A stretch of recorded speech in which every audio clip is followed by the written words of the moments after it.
All right, today we are diving into a linguistic mystery, a real head scratcher that has tormented students of Mandarin Chinese for, well, forever. We're talking about the infamous complement. Seriously, if you've ever tried to learn Chinese, you know exactly what I'm talking about. You know that feeling when you're looking at a sentence, you point to some word sitting after the verb, and your teacher just says, "Oh, that's a compliment." And you just have to nod and pretend you get it, but inside you're thinking, what does that even mean? Well, you are definitely not alone. It's one of the most notoriously tricky parts of the language. For decades, the complement, or 补语, has been what you might call Chinese grammar's big headache. It's this one concept that just feels, well, messy. It feels inconsistent, and it's almost impossible to get a solid grasp on. So why? What makes it so difficult? Well, here's the problem in a nutshell. This one single grammatical term, complement, has been used to describe basically anything and everything that can show up after a verb, as long as it isn't a simple object. The result of an action, the direction, the time, the location, all of these completely different ideas get tossed into one giant, confusing bucket. In fact, the linguist Jin Lixin hit the nail on the head when he said the complement has basically become a garbage can. Think of it like the junk drawer in your kitchen. It's where you throw everything that doesn't have a clear home. And you can imagine trying to build a logical system out of a junk drawer is pretty much impossible. Okay, so let's try to solve this. To clean up this mess, we've got to empty out that junk drawer and go right back to square one, back to the most basic, fundamental job of any language. At its absolute core, language is all about one thing: describing stuff. We take a subject, a person, a place, a thing, and we say something about it. That's it. In linguistics, this has a fancy name, predication, but the idea is super simple. And this simple idea is actually the first key to cracking our code. So let's build a sentence from the ground up. We'll take a subject, the famous character from Chinese literature, Akyu, and we'll give him one description, one predicate. Speaks. Akyu speaks. Simple, complete, makes perfect sense. But what if we want to say more? What if we have a second, totally separate description we want to attach to Akyu? Let's say we also want to communicate the idea that he is pitiful.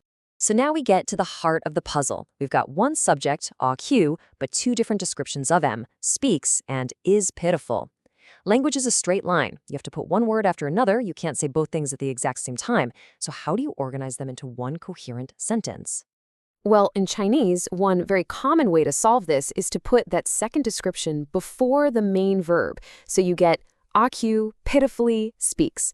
And when it's in this spot, before the verb, we have a perfectly good name for it. It's an adverbial, or zhuangyu. It describes the action. Easy enough, right? No confusion here. So that's the simple case. But to really figure out why things get so chaotic after the verb, we have to zoom out and tackle an even bigger mystery: the fundamental identity, the very DNA of the Chinese language. You see, linguists like to sort languages into big families based on their default word order. A key one is whether the verb comes before the object, making it a VO language, like English, I eat apples, or if the object comes before the verb, making it an OV language, like Japanese, I apples eat. So the big question is, which one is Chinese? Now, what's really fascinating is that this choice, VO or OV, is not random at all. It causes a domino effect through the rest of the grammar.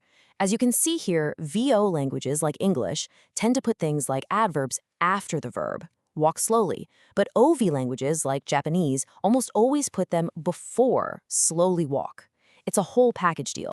So back to our mystery. Which team is Chinese on, VO or OV?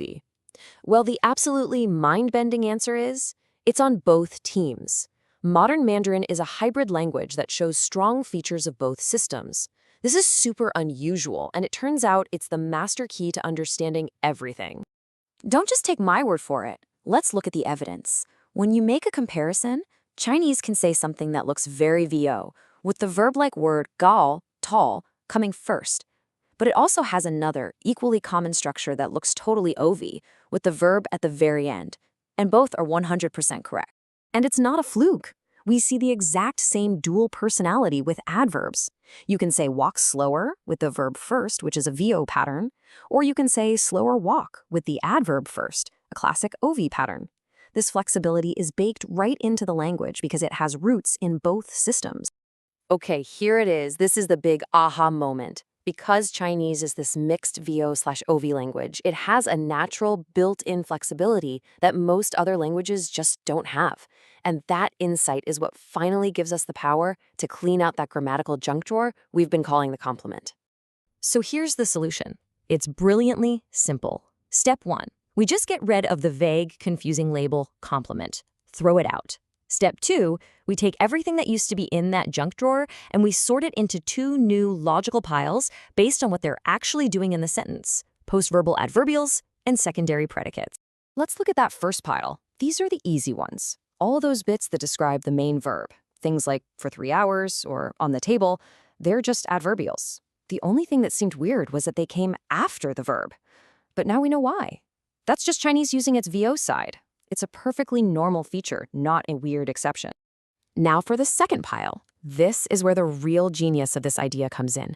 The rest of the stuff, all the really complex structures, can be understood with one powerful new concept: the secondary predicate.